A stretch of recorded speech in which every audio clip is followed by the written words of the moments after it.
প্রথমেই বলবো যে রং ইউনিভার্সিটি সিলেকশন, লাইক আপনি আপনার প্রোফাইলটা না বুঝেই আপনি ভার্সিটি সিলেকশন করেছেন। আপনাকে বুঝতে হবে যে আপনি যে অ্যাপ্লিকেশনটা করবেন ওই ভার্সিটিতে, আসলে ওই ভার্সিটি অ্যাপ্লিকেশন করার জন্য কি কি ডকুমেন্টস লাগে। মোটামুটি আপনার পাসপোর্ট, আপনার একাডেমিক সার্টিফিকেট, ট্রান্সক্রিপ্ট, এক কপি ছবি, police clearance, bank statement, medical report.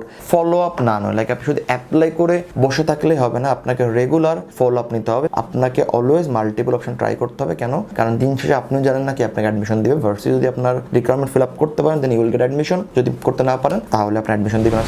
যে 7 কারণে চায়নাতে উচ্চশিক্ষায় সেপ্টেম ইনটেকে আপনার অ্যাপ্লিকেশনটি রিজেক্ট হতে পারে। আমরা জানি চায়নাতে সবথেকে বড় ইনটেক হলো সেপ্টেম ইনটেক, এবং এই ইনটেকে সবথেকে বেশি ইউনিভার্সিটি এবং সবচেয়ে বেশি স্কলারশিপ কিন্তু অ্যাভেলেবেল থাকে, এবং এই জন্য সকল শিক্ষার্থীর কাছে এটাই কিন্তু সবচেয়ে পছন্দের ইনটেক। এবং যেহেতু স্কলারশিপ থাকে তো সবাই আমরা এই ইনটেকটাই টার্গেট করি, তো অনেক বেশি সংখ্যক কিন্তু অ্যাপ্লিকেশন এই ইনটেকে পড়ে। সো যদি আমরা কিছু কিছু ভুল করি বা কিছু বা যে 7টি ভুলের কারণে আমাদের অ্যাপ্লিকেশনটি মিস হওয়ার চান্সেস থাকে, আমি একটু সেই ব্যাপারে আলোচনা করব। প্রথমেই বলবো যে রং ইউনিভার্সিটি সিলেকশন, লাইক আপনি আপনার প্রোফাইলটা না বুঝেই আপনি ভার্সিটি সিলেকশন করেছেন। আপনার প্রোফাইল লো থাকতে পারে বা আপনার প্রোফাইল যে কোনো কিছু থাকতে পারে, আপনার উচিত হবে ওই প্রোফাইল অনুযায়ী ভার্সিটি এবং সাথে আপনার সাবজেক্ট সিলেকশন করা। সেকেন্ড, আপনার যে প্রবলেমটা আপনি ফেস করতে পারেন বা যে জিনিসটা মাথায় রাখতে হবে সেটা হলো ইনকমপ্লিট ডকুমেন্টস। লাইক আপনাকে বুঝতে হবে যে আপনি যে অ্যাপ্লিকেশনটা করবেন ওই ভার্সিটিতে, আসলে ওই ভার্সিটি অ্যাপ্লিকেশন করার জন্য কি কি ডকুমেন্টস লাগে। মোটামুটি আপনার পাসপোর্ট, আপনার একাডেমিক সার্টিফিকেট, ট্রান্সক্রিপ্ট, এক কপি ছবি,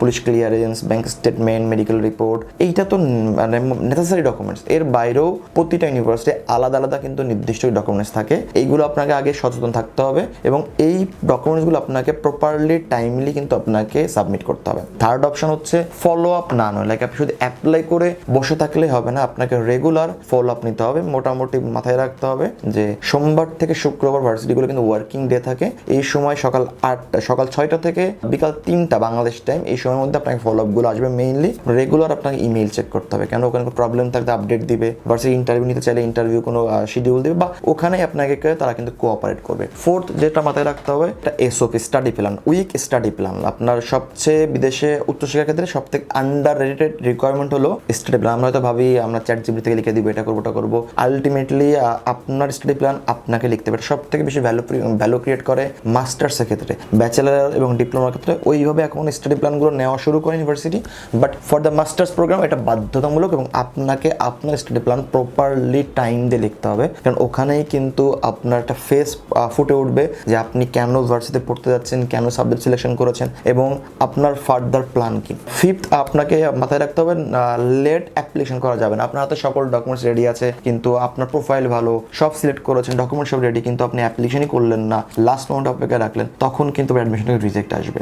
সিক্সথ, আপনার জন্য মাথায় রাখতে হবে সেটা হচ্ছে ফেক ডকুমেন্টস। অনেক শিক্ষার্থী আছে যে বুঝতে না পেরে এক ডকুমেন্টস জায়গায় আরেকটা ডকুমেন্ট সাবমিট করে, এটার জায়গায় ওইটা করে। আলটিমেটলি কি হয়, কনফিউজড হয়ে যায়। কারণ চাইনিজ ভার্সিটিগুলোর কিছু প্রবলেম থাকে পোর্টালে, যেটা আসলে একটা এক্সপার্টের পক্ষে এটা বোঝা একটু ইজি হয়, যারা নতুন তাদের জন্য সমস্যা। ইভেন আমরাও অনেক সময় নতুন একটা পোর্টাল যখন পাই তখন আসলে আমাদের একটু প্রবলেম হয় বুঝতে কি চাচ্ছে বা কি চেয়েছে তারা। সো আপনাকে এটা মাথায় রাখতে হবে। লাস্টলি যদি বলি তাহলে আপনাকে বলবো যে আপনার সব থেকে ইম্পর্টেন্ট যেটা আপনার ব্যাপার, মাল্টিপল অপশন না রাখা। লাইক আপনি খুব একটা প্রোফাইল নিয়ে খুব বেশি চিন্তা করে ফেলেছেন, ভেবেছেন ওই ভার্সিটি আপনাকে দিতেই বা অ্যাডমিশন দিয়ে দিবে, বাধ্য ব্যাপারটা এমন না। আপনাকে অলওয়েজ মাল্টিপল অপশন ট্রাই করতে হবে। কেন? কারণ দিন শেষে আপনিও জানেন না কি আপনাকে অ্যাডমিশন দিবে। ভার্সিটি যদি আপনার রিকোয়ারমেন্ট ফিল আপ করতে পারেন then you will get admission, যদি করতে না পারেন তাহলে আপনি অ্যাডমিশন দিবেন না। সো আপনাকে অবশ্যই অপশন রাখতে হবে, আপনার প্রোফাইলে একাধিক ইউনিভার্সিটি অ্যাপ্লিকেশন করে অপশন রাখতে হবে। যদি আপনি এইভাবে চিন্তা করেন, এই মিস্টেকগুলো না করেন, তাহলে অবশ্যই আপনি আপনার প্রোফাইলে নিজে নিজে অ্যাপ্লিকেশন করলেও ভালো একটা অ্যাডমিশন পাবেন। আর যদি মনে হয় যে আপনি বুঝছেন না, কনফিউজিং ব্যাপার, তাহলে অবশ্যই আপনার উচিত কোনো একটা মেন্টরশিপের আন্ডারে যাও, কোনো একটা কনসালটেন্সি ফার্ম বা যারা এক্সপার্ট